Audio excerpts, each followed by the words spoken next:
Ngayong araw nga ay inaantay ko ang order ko from grocery. Pero syempre hindi ko naman alam ang eksaktong oras ng dating nila. Kaya naman habang nag-aantay ako inumpisan ko na muna ang aking mga labahin. Sure naman ako na bago sila dumating, sigurado tapos na ako maglaba. Pagkatapos ko naman tanggalin yung unang sinalang ko sa washing, nag-asikaso na ako ng aking almusal. Dahil gumising ako, inuna ko na muna yung aking labahan bago yung almusal. Halos araw-araw ganito na yung routine ko kapag nag-alisa na yung mga anak ko at mag-isa na lang ako dito sa bahay. Habang naglalaba, nagtitinda at habang kumakain, ayun, nagtitinda pa rin, o diba?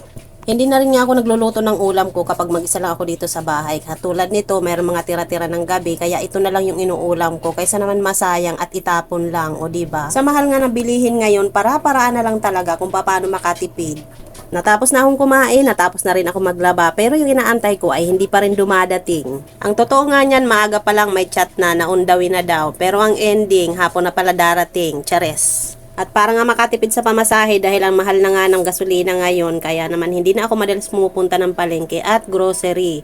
Kaya naman nag-o-order na lang ako dito kay grocery. Less hassle na rin nga dahil hindi ka na magbubuhat ng mabigat at hindi ka na rin magsasara ng iyong tindahan para lang mamalengke at mag-grocery. At ito na nga yung kaninang-kanina ko pa inaantay. In-unbox ko na nga yan, pagkatapos naman yan ay i-display ko naman. Konting storytelling lang tayo mga kasuki. Pero makinig lang kayo ha, huwag kayo mag-i-skip. Chares. Alam nyo ba na ang tagal ko nang nag-order dito kay grocery? Kahit madalas nagko-close open yung aking tindahan. Pag nagbukas ako, dito pa rin ako nag-order.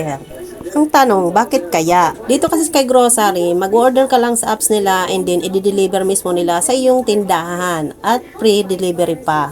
Safe din naman yung mga item na dadating sa'yo and then kapag merong nasira, pwede mo rin naman siyang i-return. At meron din nga pala silang tinatawag na ilista. Kapag katuloy-tuloy ka nag-order at maganda yung performance mo, bigyan ka nilang credit limit dito kay ilista. At ito nga madalas kong nagagamit ngayon, lalo na kapag nagigipit ako sa pang-grocery ko dahil madalas nagagamit ko yung aking binta. Parang pautang nga pala nila ito kasi nga pagka na-deliver sa iyo yung item, hindi mo muna ito babayaran. After 7 days ka pa bago magbayad. At sila rin yung pupunta sa iyo para maningil. Meron nga rin palang patong ito na 3.5%. Pero para sa akin, mas maliit na to kumpara naman kapag pupunta ako ng palengke at ako'y mag-grocery, umaabot ng 200 yung aking pamasahe. Lalo pa nga kung mag-i-special ako ng tricycle dahil nga mabigat yung aking mga dala. Pagkatapos ay bubuhatin ko pa ito papunta dun sa aking tindahan.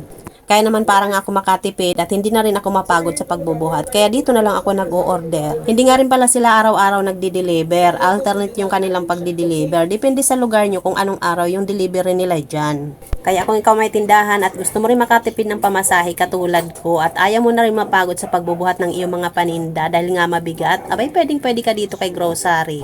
At eto pa nga, kahit pa nga 500 pesos lang yung pera mo, pwede ka pa rin magpa-deliver sa kanila. I-deliver pa rin nila yan sa iyong tindahan. And for your information mga kasuki, hindi ko yan pinopromote ha. Base lang yan sa mga nalalaman ko. O diba ang haba na ng aking storytelling? Charis. At tinuloy-tuloy ko na nga pala yung pagdi-display ko dyan habang wala pa masyadong bumibili. Kadalasan kasi kapag ka nagdi-display ako tapos may bumibili na, minsan inaabot ako ng hating gabi sa pagdi-display. Tapos minsan inaabot na ako ng katamaran, ayun, inaabot na ng kinabukasan, hindi pa rin ako tapos. Charis. Ay nako, ayaw pa niya talagang aminin. Ang totoo talaga niyan ay tamad talaga yan siya, hindi lang nagpapalata. Lalo kapag ka nagsi-cellphone na, nandun na lang nakatutok sa cellphone. Charis. Gano'n naman talaga yung mga nagko-content, diba? Sipagsipagan lang yan kapag ka nakaharap sa camera. Pero pagkatapos niyan, bahala kayo dyan. Chares. O siya, wag ka na magpaliwanag, booking ka na. At dito nga, bigla ako napatigil sa pagdi-display ko dahil may dumating yung aming bill sa kuryente. Naku, good luck na lang talaga sa nagbabayad. Chares. At hanggang dito na lang muna. Maraming salamat sa panonood. Bye!